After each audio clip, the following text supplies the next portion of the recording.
Hi, for this recording, we are going to look at part C of the question 3. Find the matrix E such that PE equal to A inverse times P.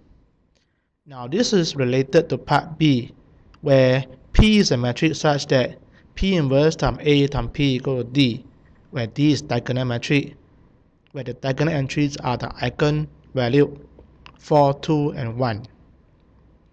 Let's look at how do we find the matrix E now. This is actually using some matrix algebra.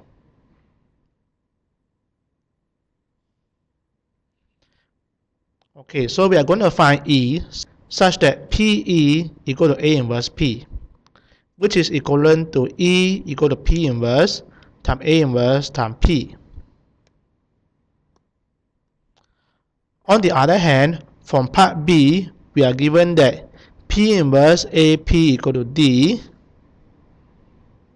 and we're going to use some property of inverse matrix now. We know that the inverse of AB is B inverse A inverse.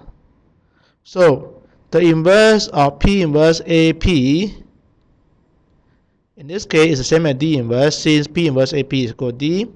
Then we make use of the property. We'll get P inverse A inverse P inverse inverse, but P inverse inverse is P.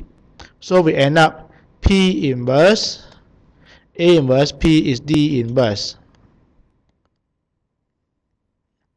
So now,